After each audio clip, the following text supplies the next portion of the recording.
Mesdames et messieurs, je vous salue partout, vous nous suivez à ce net moment. Avec moi, votre humble serviteur, Antonio Kauka. Donc, on est là, grâce à Sanda Moutebe, Jenny Mouteba. On est là toujours pour vous donner les meilleurs, pour vous donner les actualités, les divertissements. Pourquoi pas vous édifier. Donc, biso toza partout. Toujours tambola, toujours sala musala. Il se copie sa binoka ba meilleur ndenge zalaka. Donc, ne bomoni lelo, toza na etonga ya Nzambe ya nkolo. Toye kosolo na bandeko na biso ya église Liloba. Église Liloba o ya prophète Konde. Tobeta masolo. Prophète Konde siki auta wapi église Liloba. E bandaki ndenge nini?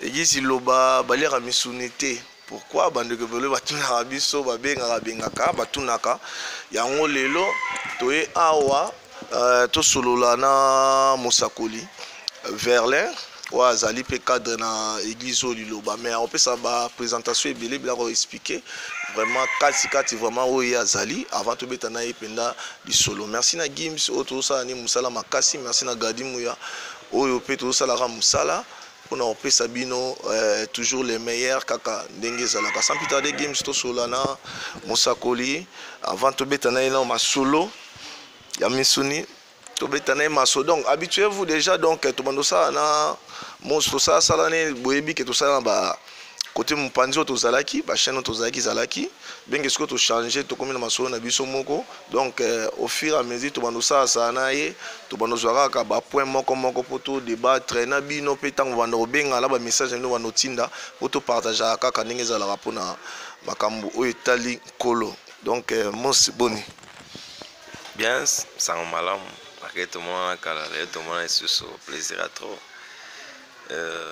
Déjà comme vous avez Mos Verlin, église Liloba na Nzambe, awa toza précisément na cellule ya Delvaux, de place to sala musala Nzambe. Mos okoyi sabatu yo awa na église Liloba, ozali nani? Na église Liloba, on a serviteur de Dieu, à quatre église Liloba. Bon, voilà. Voilà, Mos batu bayebi prophète Konde.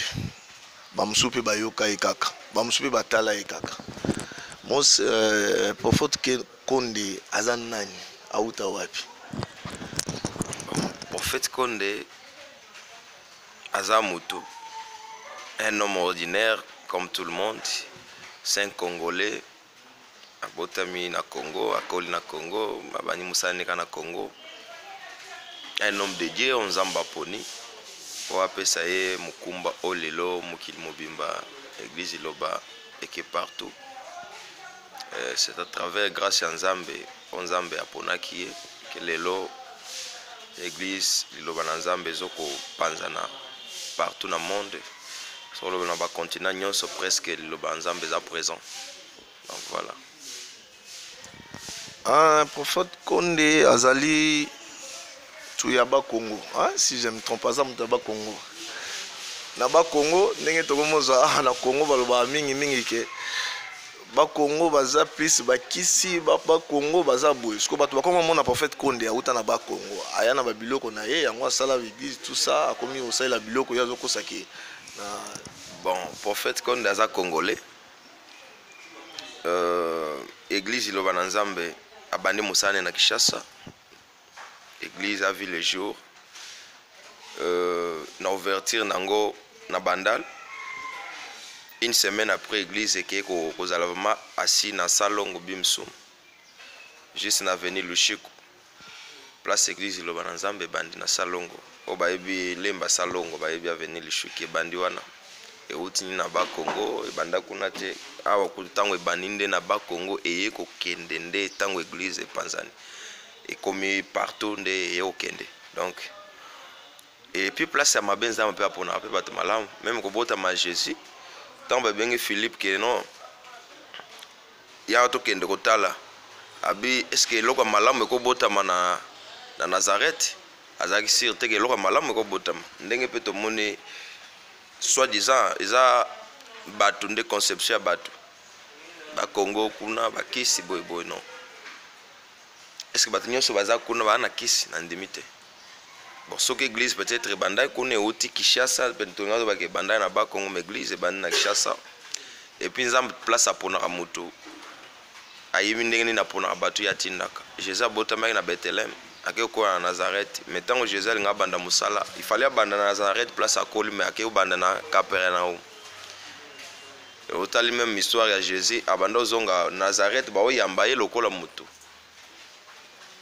Mission mingi asali na bamboka wana tamboli mais asejaki mingi mpe na Jérusalem, place kutu akola te, place kutu abotama te. Donc ce n'est que normal que prophète abotami kuna na Congo central akoye Kinshasa jeune ayi mwana moke akoli awa bandi makambo nyonso awa église a vu le jour na Kinshasa eza ebandi kuna te. Bato nde bakonfondaka. Oui, ce n'est que normal. Place mususu bato batiaka katende place nzamba zwaka po ani mabe utaka place ke non place oyo bato ondire ba mipesi na oui ba mususu oyo bosa na mususu ba bino kimbangu pe utaka kunati. C'est moi qui mbango le prophète au mokili mobimba bandima utape kuna bon toloba ke yepe yazaka mutabakisi non. Mais bon au lobby pe lisolo ya kimbangu c'est bien. Congo tolobaka prophète na biso eza Simon Kimbangu. Prophète Kondaya alobi aza pe prophète de la nation. Place wana écrit à comment et comment le roi polémique. Bato bayebi kaka ke prophète na biso ezalika mongo Kimbangu. Comment prophète Konde pa ya ki yepe prophète de la nation, tout ça bato ba reconnaître yango te babo ya yango. Na habité soki bato bako limiter nzambe parce que Eli ayaki avant de commencer à élite, vous avez Nathan, Gad, prophète Samuel, Azala écoute avant Gad, Nathan, Assisa de Shiloh, Élie, Élisée, Azaki prophète. Après au monde Jérémie, Daniel, Isaïe, c'est pas Malachi. D'habiter que peut-être Samuel comme Azaki le tout premier prophète on zamba ponak na Israël non, c'est moi l'unique, je suis l'unique prophète. Bon temps Samuel aloba bon et bon ba Nathan ba aloba nini ba prophète bon ba Jérémie ba Ézéchiel ba Daniel ba aloba nini bon ba Isaïe. Donc prophète qu'on nulle part aloba que naza prophète de la nation. Ba prophète de la nation biso boye bi ba aloba na télévision il y a tika aloba te azaka tout simplement un envoyé de Dieu au sala mission na ye pour na ozong sabana na nzambe na nzela. Mais ba fidèle o nyonso ya église lo ba bon interpréter l'idée ya ba fidèle et belé nyonso c'est difficile parce que mutu na mutu azana façon remonner le pas mutu même tomoni bato ba pesa même nzambe ba kombo na Bible ezaki bango nyonso bazaki animé na sentiment moté peut-être bien pour moi Dieu est merveilleux, Dieu est bon, il est El Shaddai, il est Elohim. Donc c'est long Abraham peut après ça pe nzambe kombo te ndé baloba que non après ça kombo Jéhovah Jireh non. A appelé de se lier Jéhovah Jireh ezaki apesa nzambe te mais mutu na mutu aza ndenge apesa ki nzambe et donc selon ba merveille ndenge nzambe mon donc pe bato bandimi tant ba mona makambo nzambe azo agir puissamment na kati ya prophète Konde bako qualifier ndenge balengi mais ça yete alobi te ke banda lelo bobenga nga boy non. Je sais que prophète akoza ne pe ka mon côté. Donc ba prophète musu pe bakoki kozala. Bon so totali na tant Moïse azalaki non Moïse tant wazo na ban Israël il était comme un prophète missionnaire en Zamba pesa ki poazwa ban Israël na boumbu bakoma na Kana na mona était place mo bazara de azaka ye moko Moïse aponaki ba Josué aponaki ba Aaron aponaki ba memise mukumba aponaki ba sacrificateur mususu aponaki même ba jeune à 20 ans de 20 ans pour basungwe na musala na ndimite bango pe ba benga ba prophète non botal même après départ ya Moïse Josué a succédé Moïse est-ce que babando benga Josué Moïse non Josué successeur de Moïse serviteur de Moïse tant ba comme na Israël Samuel azaki prophète est-ce que na époque Samuel prophète nini musunza mbatindaki azaki te après Samuel ndete au mona prophète Nathan ndete au mona ba prophète neti ba Assisa de Shiloh o batukutu ba yebi histoire na mingi te ndete au mona ba prophète Gad azali tant Élie azalaki prophète Élisée azaki disciple ya Élie Élisée a rebenga un prophète après départ ya Élie. C'est-à-dire nzamba kotinda te bato mibale ba conduire même mundela sa mutuka voilà ezaka moko. Élisée pour babenga prophète a comme un homme de Dieu c'est après départ ya Élie. Tout le monde qui même ti to commis vers tout ça même 400 ans nzamba tinda suba prophète selon histoire biblique. Ba otinda Jean-Baptiste ba botami écart na Jésus car il y a 6 mois. Jean-Baptiste na Jésus ba botami écart il y a 6 mois. Mettons Jean-Baptiste abandonné musala Jésus abandonné té afanda que électeurs na ye. Mettons Jésus abandonné musala Jean-Baptiste azali souté. Mais ba botami écart il y a 6 mois, c'est-à-dire à chaque époque nzamba tele misaka mutu moko. So bana nzamba comprendre vraiment très bien ba mona que à chaque époque nzamba bande ko telemisa pour chaque prophète et puis à rotinda des prophètes parce que comme des ordres même dans la Bible ba commis nzamba za nzamba ordre pour ce que commis pour un prophète de Dieu c'est-à-dire c'est un porte-parole de Dieu donc il part de la part du Seigneur o a lo banez ko nzamba bi yo lobi ngana lobi o ko to lobi c'est-à-dire et ko comme des ordres et bah c'est souvenir na pourquoi la tour de Babel pourquoi il y avait de diverses langues et comment pourquoi pour la langue ya ke c'est parce que batba se comprendre ce qu'on zamba tandaka tindaka un homme de Dieu tindaka pour faire comprendre batu bazonga c'est comment alors tinda mi balemi ça tout tinda moko azala wana neti liboso oto balanda ye pour nzamba orienter à travers mutwana ba nyonso ba ensemble ya mon même Moïse tango sentir que nzamba yebisi ko kota te pona mutu aponi Josué et puis on doit confirmer bataillon sur base à la semaine Josué. Nzamba bando ko réconforter Josué abi ne crains pas na rozalana yo nde nazaki na serviteur na Moïse. Mais pourquoi attendre union se belé au batikala été parce que même Aaron a ça kufa déjà mais bana batikala ki. Batikala bana Aaron batikala belé même pourquoi Nzambe azwana isa bangote que non je serai avec vous comme mon serviteur Moïse maolo bakana Josué parce que maintenant je suis mon oiseau mais mukumba. Bah prophète fabriqué, bah prophète autoproclamé selon le monde, au monde, ils ont proclamé. C'est bon bien parce que Jésus a dit bien, ils sont du monde, c'est pourquoi le monde les écoute. Comme ils sont du monde, c'est facile monde, mais selon Zambé, c'est la fin que je suis fait le moyen pour nous retrouver qui est de Dieu et qui ne l'est pas. Donc c'est ça. Comment connaître un vrai prophète? Bon, un vrai prophète de Dieu. Bah il y a un message na message wa yenango pour lelo ba prophète basé belé na Congo tuna ba nzamba pe ce message ni exact un vrai prophète bah il y a un message et puis bah il y a une écriture parce que Jésus a ici vous voulez sonder les écritures pour avoir la vie en elle mais or l'écriture parle de moi. Parce que Jésus a déjà mouton a après a déjà dans Jean 14 déjà azoloba déjà Jean 16 plutôt. Il est avantageux que je m'en aille. Parce que c'est lui qui vient donc l'esprit saint que Dieu a envoyé à mon nom, que Dieu envoyera à mon nom à Lobelanga, il convaincra le monde à ce qui concerne le péché, le jugement et la justice.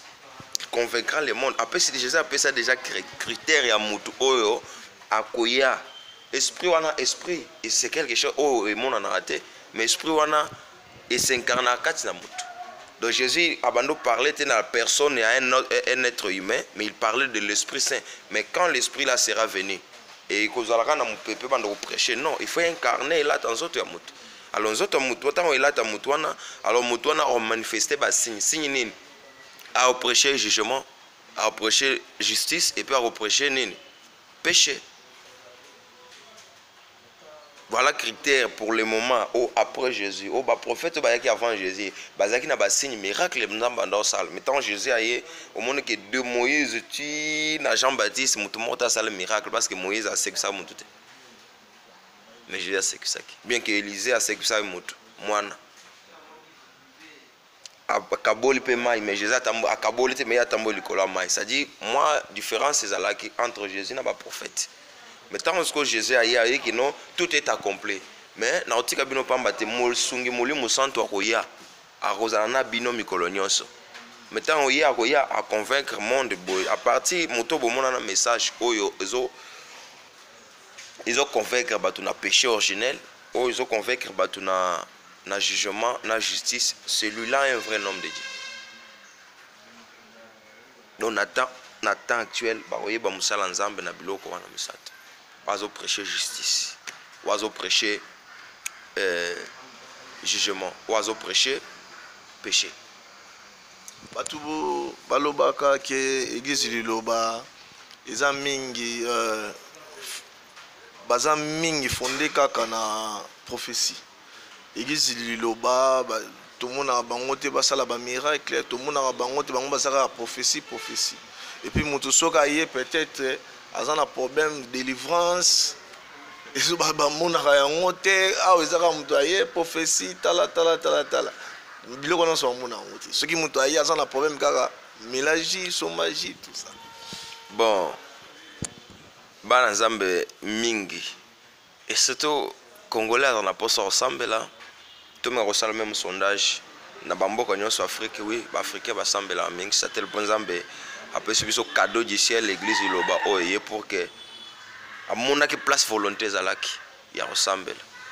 Et puis congolais alinga ressemble mingi. Quel que soit ba comportement na biso musutu na ngo meto linga makambo nzambe mingi. Ba comment na Bible te que bato pour ba semble faut pas mona miracle. Jésus dans le bas que les miracles accompagneront ceux qui auront crié à mon nom. Mais le lot, soi-disant, pasteur, Bazoteya, venez voir guérison miracle. Mais Mouton il a déjà contredit Jésus-Christ qui est le maître, qui est le chef de l'église, et qui est le sauveur. Il a été président de la République, a signé degré. Est-ce que Bourgmestre a la degré à président de la République? Impossible. Basambe la répondre au miracle te mayoko to bosani ba muso balobaka lilobo wana eza secte eza binza minzambe ba qualifier biso de tout monde que eza secte. Alors so lilobo eza secte ba roteya ne batenyo so batondaka wana na martyr partout na Brazzaville na Gabon on parle na Angola koto partout na Europe est batenyo so wana bazaka ba aveugle batangite bara bazoba balandaka secte batonda bongo na je ne crois pas ba secte biso to yebi ba secte o bato bakota est-ce que ba mona ka batondisaka bakokota pe na veme batondi o lelo ba scientiste baye non basambela en cachette, c'est-à-dire isa campagne mabe Jésus ko to ba benge prince azosa la puissance na azosa la miracle na puissance ya Belzéboul azosa la na donc ba qualifier qui de tout le monde. Il y a ici bango abi ah songa nazo sala miracle na puissance à Belzéboul parce que bana bino ba chasser ba démon na puissance ya nani bazanga réponse on peut ça iloba miracle ezali muto andimeli nzambe o azo sala malamu epa na nzambe miracle na vie ya mosambeli ezana eti surprise miza eloko eza point de mire moto ko sambela te basambelaka mpona kozala en ordre na nzambe pour que jour yo monzoto ekokufa esprit na yo moto olalaka na mbeto ozomimona olota ndoto après surtout que moto onomonaka na ndoto na yo yo nde moto original esprit wana nde nzambe aza nango besoin. Alors lobeza église ya molemo bakote moto te ke aya kaka asambela po amona miracle non moto asambela atika mabe asala malamu pour à travers malamu wana nde ekomemaye epa na nzambe batanga Isaïe 59 te nzambe alobi nini kuna makomi abi la main de l'Éternel n'est pas trop courte pour sauver ni son oreille trop dure pour attendre, mais ce sont vos crimes, ce sont vos péchés qui vous cassent en face. Et ce sont vos crimes qui mettent une séparation entre vous et votre Dieu. Donc tant que il y a une séparation entre Moutouna Nzambe et tant que la séparation est assoutée, ça dit Moutouna Nzambe ensemble, tant que Moutouna Nzambe ensemble. Comme la Bible, l'Éternel est mon berger et je ne manquerai de rien. Mais si on mais pour assurer sécurité, il faut devoir y osala malam. Et puis malam on osala non seulement quand il pense Nzambe l'école pas Nzambe mon en até net une bozana image Nzambe mutasala kio. Il faut na salo bolam na ko juger en apparence na oté. Ya Jésus a vu ça qui bango lobi vous jugez selon l'apparence mais moi je juge personne mais je juge selon l'esprit. Parce qu'on comprend l'esprit que l'esprit, c'est l'égalité de Dieu, car Dieu est esprit. L'esprit, c'est l'égalité de Dieu. Dieu a créé l'homme à son image et à sa ressemblance. Oh, les ressemblances de Dieu, c'est l'esprit. Car Dieu est esprit. Oh, image ensemble, c'est la forme où nous avons la forme nette, mais on a le boko, on a mis, on a ma colle. Ça c'est le peu balobi. Laissez-les mon trône et la terre est mon marche. C'est-à-dire, nous avons ma colle. La main de l'Éternel n'est pas trop court, c'est-à-dire, nous avons le boko. Ni son oreille trop dit, c'est-à-dire, nous avons ma toy. Tant à quitter dans zoto, à l'attaque dans zoto, le roi Abisso Babi, Jésus il était la plainte de sa personne. C'est-à-dire forme zambana miso, ana maboko, ana makol. C'est ça cette image. Mais ressemblance c'est l'esprit. L'esprit on a soufflé ndambo ezaka na kati na yo. Yo tambola na ngosiko kwa nzoto ko mona mama molimo teta yo lali ndio zomona ndoto.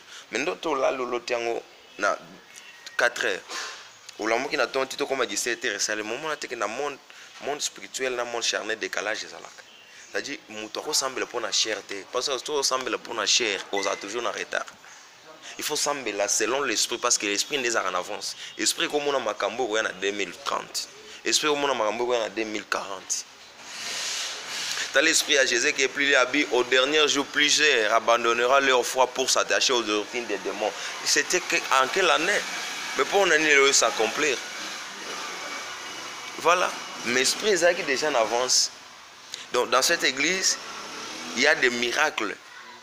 Oh, et ça les maca. Naturellement, sans que moi sans que miracle, comme que net ba filmer, sur la caméra de filmer miracle ça non, on a un miracle fabriqué.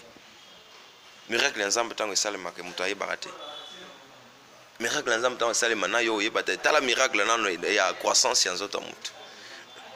Moi na libumu tango abimi 1 mois 2 mois tant moi na atambole et moi na koma mulai ndenge bando ya mulai tango zaki na une année ozo posana bando mona monate ti est-ce que vous savez ensemble que okoma na taille aux anango rien c'est quel miracle muto a se développer croissance am de ça mais mission na yo mona raté o surtout comme ah okoma oye munene ah oye mulai mais yo moti ozo ya mulai mona raté mais voilà c'est que nzamba lingaka sala muto.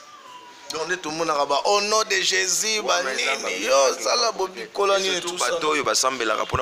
et c'est pour attirer les âmes faibles. Il y a un ton de ces bâtons sur les bâtons taille ressemble à ça dit bâtons comme faible, ils ne prient pas, c'est le miracle. Oh, ressemble les actes au salam malam. So bâtons baïbate.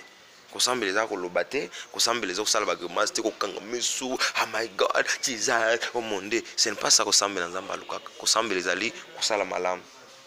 Na moni yo fo na tika vivre en paix. Na créna zaneti pierre d'achoppement pour na yote. Quel que soit ma be au causer ngai.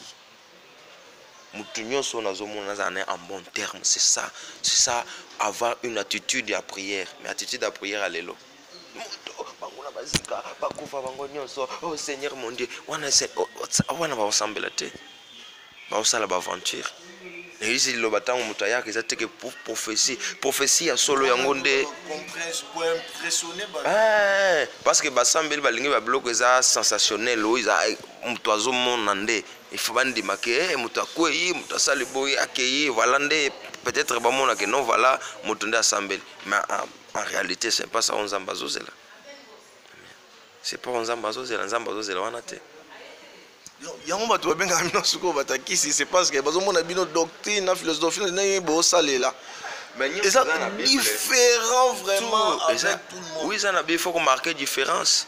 Il faut qu'on marque différence parce que c'est juste un gars qui a marqué que différence. À côté qui déjà mobeko. Moïse a lobby et pour elle dent pour dent. À côté déjà mobeko bel bien. Tant Jésus a côté mobeko mais faut marquer différence. Différence na Jésus a marqué et ça là quand même que pas comprendre que non biso Moïse a yebisa biso ndé mususu comment y a yebisa biso ndé mususu ndenge nini parce que bazala qui déjà bazala qui enseigné autrement bazala qui enseigné autrement surtout dans Matthieu 5 Matthieu chapitre 5 verset 43 babinine wa Jésus ndazo batu bazala qui apprendre qui bango pas ba prophète ndenge nini. Vous avez appris qu'il a été dit, tu aimeras ton prochain et tu haïras ton ennemi. Wana prochain na linga mais ennemi na ina ye wana mateya o ba prophète bateya qui mais tant Jésus pas marqué différence à l'obéni mais moi je vous dis aimez vos ennemis. Bénissez ceux qui vous maudissent, faites du bien à ceux qui vous haïssent et priez pour tous ceux qui vous maltraitent et qui vous persécutent. Afin que vous soyez fils de votre Père qui est dans le ciel, car il fait lever le soleil sur le méchant et sur le bon. Il a fait pleuvoir sur le juste et sur les injustes. Si vous aimez ceux qui vous aiment, quelle récompense mérite-vous? Les publicains aussi n'agissent-ils pas de même? Voilà, Jésus a marqué différence. Bible. Bango batambola eza na kati ya Bible bande kona biso wana bayebi Bible na bango po makambo na bango eza comprendre na Bible na bango eza Bible kaka oyo les mêmes Bible oza s'appelle boso mos eza Bible oyo Louis II moto nyonso atanga Sainte Bible Louis II yango traduction Louis II donc liloba baza na Bible na bango na Bible mosusu te donc Bible kaka o Bible bango mo batanga ka place oyo bayebi. Pourquoi Jésus a besoin de changer nature humaine. Nature humaine, c'est nature mais Jésus a envoyé à changer la nature céleste. Nature céleste, c'est ça. Wa salinga mabe na limbisi wa salinga mabe ngana sali malam pour malam on sala ye et même quand même na repentance parce que so muto salinga mabe na zongi solo mabe automatiquement et même muto sous na vengeance. Il y a 11 ans, ne vous vengez point, mais laissez agir la colère. C'est biblique. Parce que lorsque tu comprends le vrai sens, c'est à prier les années. Qu'on s'ala malam na montignos.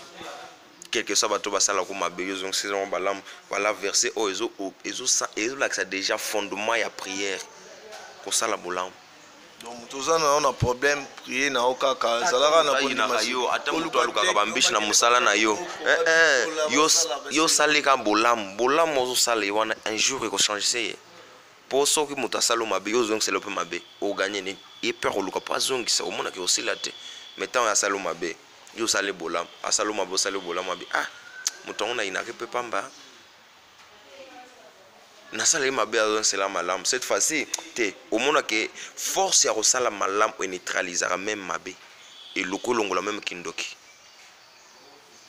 C'est ça ce que les gens ne comprennent pas. Mais batba même marana ba fertilité, na ke ko sala jeune na l'église, na ke ko veiller na l'église, ko veiller wana pour na bango za conception ba ke ndola na église.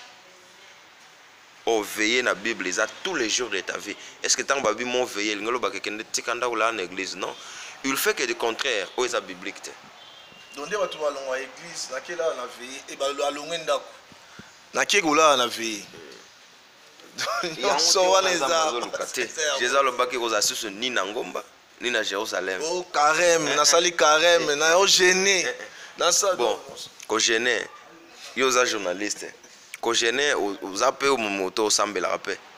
Na conception na biso lelo tant babi muto ana jeune c'est-à-dire asani aoliate botan yo lia pas oh nzoto za muto permettre muto kende na sala mukilo lia ce qu'on zamba za la contre so muto allié yango tunaki mutuna na Zacharie totanga Zacharie va comprendre et c'est tant bato ba général pour na nzambe te ba général pour na bango moko tout le livre du prophète Zacharie pour te comprendre que Isa jeune oyo batu mbango mokonde Zacharie 7 et puis aussi titre n'a pas commis les jeunes tout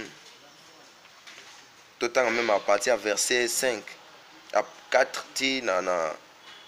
na 6 la parole de l'Éternel des armées me fait adresser à ces mots. Dis à tous les peuples du pays et aux sacrificateurs, quand vous avez jeûné et pleuré au 5e et au 7e mois, et c'est là depuis 70 ans, et c'est pour moi que vous avez jeûné. Et quand vous mangez et buvez, n'est-ce pas vous qui mangez et buvez?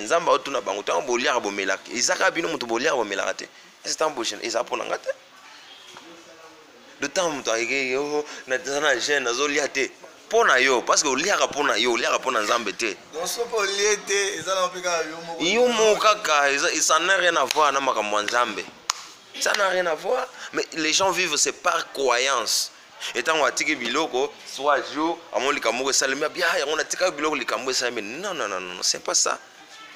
Ezoboma yango ndezozongisa basambeli na sima omona bato ba église etondu mingi chaque avenue na Kinshasa kozo ata 30 églises mais bato ba bongola mutema te bato ko swana pamba ko inana bamba sezo continuer ba malade en fait ils ont continué c'est continuer mais bato ba kenda église tant na avenue ni dimanche bato fa na ndako tout le monde ba na église a koto pour ce ko boy na kenda église o fungama na lupango ba kutuke kutu ba obenga yo okota ta vaza ta muninga na komi pasteur okota boyebisa ngai lelo ba église comme belle mabe et comme muke malamu comme belle non au contraire force du mal les agir il y a on des aliboso ya malamu zitika le muke na obazaki malamu bazokende ko beba de plus en plus mais ta la vraie jeune on zamba sepela na ngona bible vraie jeune les années Isaïe 58 à combien on peut na titre na ngo peut mentionner bien voici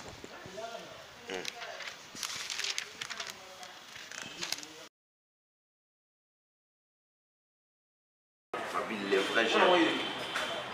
Sotangi na premier verset tina 5 ils a pas faux jeune bat balala ko kata bilamba ala na kutulu asali boyo mais nzamba sepeli na travers verset 6 Isaïe 58 verset 6 à bien voici les jeunes auxquels je prends plaisir détache les chaînes de la méchanceté dénuent les lits de la servitude renvoie libre les opprimés qu'elles rendent toute espèce de jour. Partage ton pain avec celui qui a faim et fais entrer dans ta maison les malheureux sans asile. Et si tu vois un homme né, couvre-les et ne te détourne pas de son semblable. Voici les vrais jeunes. Voici les jeunes auxquels je prends. Je suis cette chienne. Bénuée de l'aide de la certitude. Renvoie libre les opprimés. Détache les chiens de la méchante. Nous sommes méchants vis-à-vis de Batou. Aningana yo. Uzam kanda na bango makamuno sama be commettre ba acte ma be se bisa ba te détache voilà nzamba bilongola yango tika kanda tika zuwa tika kwa kuluka mushiti abaninga sepele na bozo muninga voilà soko muno muninga ana nzala pesa kolia kaka basufika ka pona iloko kolia te muninga otambola mabe okoko produire conseil ils a une façon kolia te lamba si tu vois un homme ne couvre-les. C'est ça, au vrai jeune, est-ce que ça les mains? Les gens qui chassent mes retours, tout dans la jeune à 100 jours, tout dans la jeune à 30 jours. Au moment à bientôt, c'est décembre, au moment où les 31, réveillons, c'est dit n'importe quoi, même ce n'est pas public. Et puis ça même les Isaïe chapitre 1. Et puis qui s'est mis? Faites à l'ouvert ligne, parce qu'elle peut m'en bien en ouvert ligne. Faites à l'ouvert ligne, ça va bien aller dans mon côté. Ça m'a sauvé à moi. Moi c'est la vie que ça la pena monsieur Belé to apprendre nyonso quand tu connais déjà moi moi question moi souka pour la lulu hein en fait on continue les sous continuer les sous likambuka ka batu sous déjà mis sous pourquoi il veut boya mis sous bon batu mingi balobaka bien ça c'est pas dans la Bible moto azwa inspiration pour commander Moïse sous l'inspiration de Dieu c'est Moïse ndazwa qui pona kokoma nous avons la création du monde Genèse chapitre 1 nzambe nda la kisi mkola liboso na sala ki boye na sa wana batu baboya te mais les jours on nzambe sala ki nyama na mbisi ezaki 5e jour toyoka maloba nzambe alobe na bikela mwana nyonso wana pour tout comprendre sans sourire. Dieu dit que la terre produise des animaux vivants selon leur espèce, des batailles, des reptiles, des animaux, des restes selon leur espèce, et cela est fait ainsi. Dieu fit les animaux de la terre selon leur espèce, les batailles selon son espèce, et toutes les reptiles de la terre selon leur espèce. Dieu vit que cela était bon. Puis Dieu dit, faisons l'homme à notre image. Bon, nazongi na lokoto na verset 21, Dieu créait les grands poissons.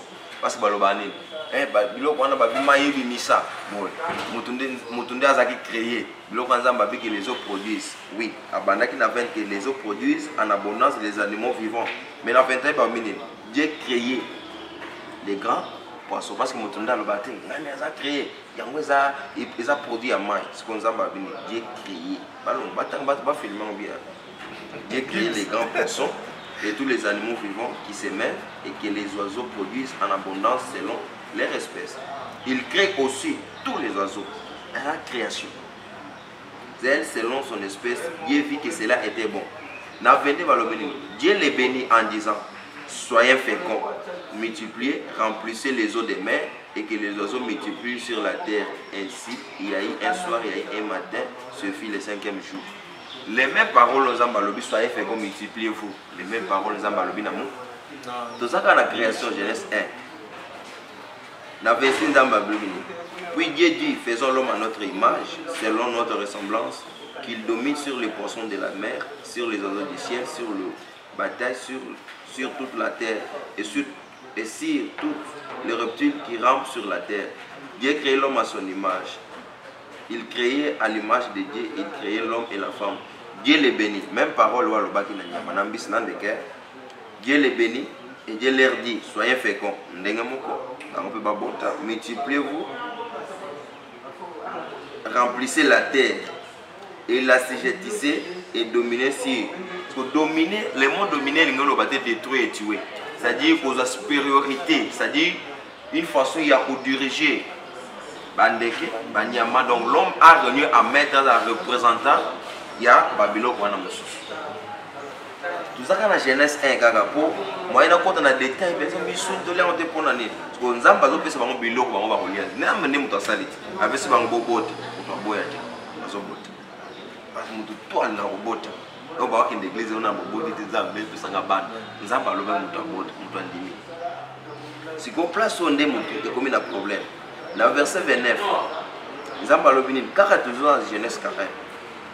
Dieu dit, voici je vous donne toute herbe portant de la semence et qui a à la surface de toute la terre et toute ayant en lui du fruit de l'arbre et portant de la semence, ça sera votre nourriture.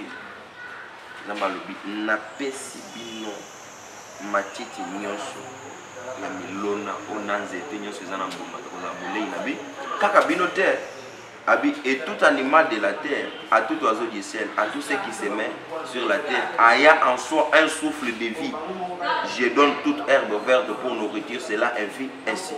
Ah.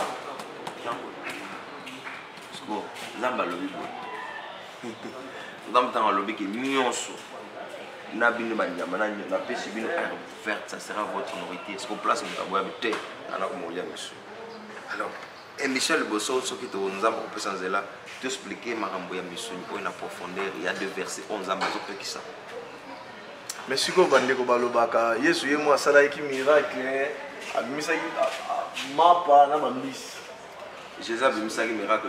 Aïe beaucoup de bango. Après avoir côté, alingaki apatia bango na épreuve est-ce que ma porte va comprendre. Abi bateau il va lembi va kendo kolia. Jésus a dit non. Fino vous peut se rendre kolia. Et ça biloko ba être na page ici.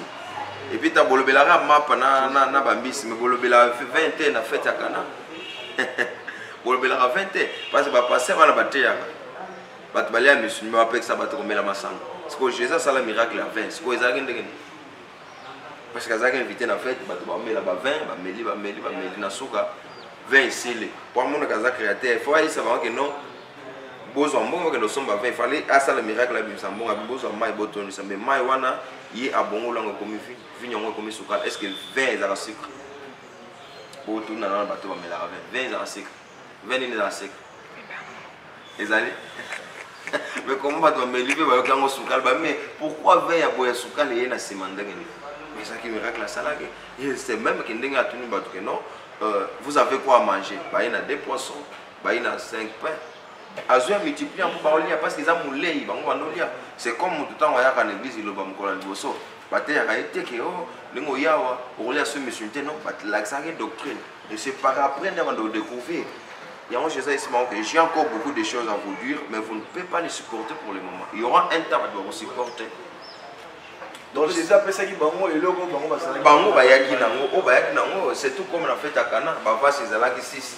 Aïe ma boton sera maï. Pour le bâton si maï 20, maï comme une fille. Mais fini on a soukal, mais tout on a les lots. Est-ce que 20 euros échangé? Jésus peut faire aboya ke 20 ndenge nini nasela akoboya te parce que akote eloko bato bazomela paul apesa sagesse ntango aza epa bapaye na misala nakóma na neti bapaye ntango nakomi epa bato bazomela ifo na mikomisa mpe bango mpona atire nakanye ame na bango mpona teya bango bapekisaka nanu te eloko eza mabe yango moni bateye na kishasa awa kolango eza mabe omoni lelo kolangwa ekita obe ediminio ezomata foteyaki ndumba wana nzambe akozala ndumba bota lelo kindumba na bato bana babala bazosala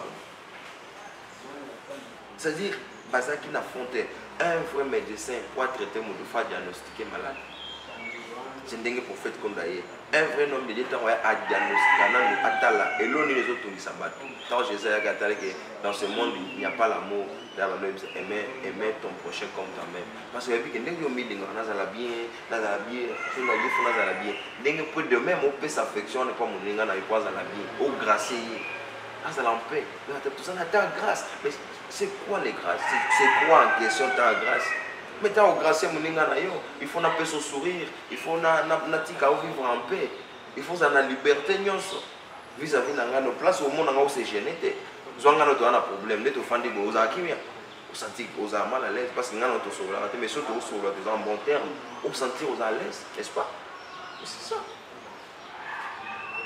donc lo baba pekisa ba te bolia misité lokola on dirait subasuma ezate subasuma ezana bible donc ce qui nous colle tous attend pour expliquer en profondeur que Toli a raté parce que nous avons pas ça nous signaler à terre nous sommes yaki na ba prophète Isaac ba conception ya bat ya bat na Romain 14 20 à 21 ba comme il n'est pas bon de ne pas manger de viande que Seigneur Goliath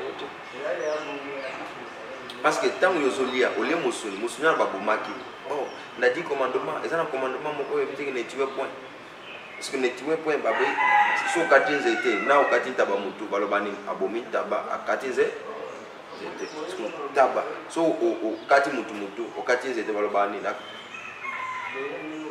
akatinze été mais abomi mu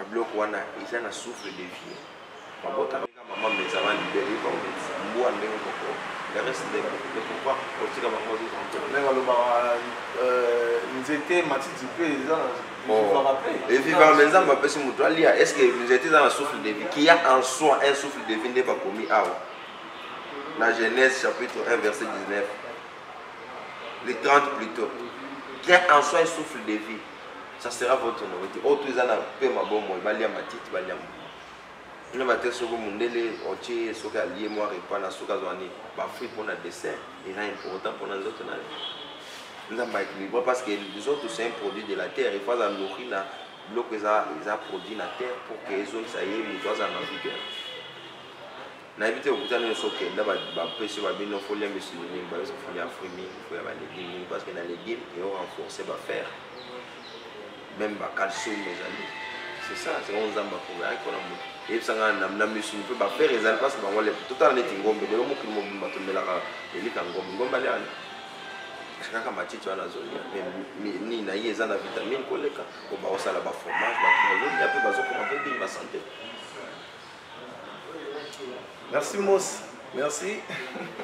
Quand on est au moment où ça bon ko bakisa poser mingi zate explication to péché za le banzam les a laissé apprendre c'est un mot comprendre on m'a mais à tout parce que à même l'église sans ça me tourner ça la même dimanche en pleine tout le monde va expliquer au même avec émission sur l'internet tant émission sur les cas on va la commentaire sur bazana ba question ba poser tant to ça la prochaine émission to répondre mais bible sur ba nyonso wana za na kati ya bible nyonso za na bible peut-être ba batanga en passant ba comprendre quand on te met nyonso za na bible a to relaxa que non pourquoi to lire kati ça pour na besoin tête la raison mon beauté non fondée ils a fondé bibliquement parlant.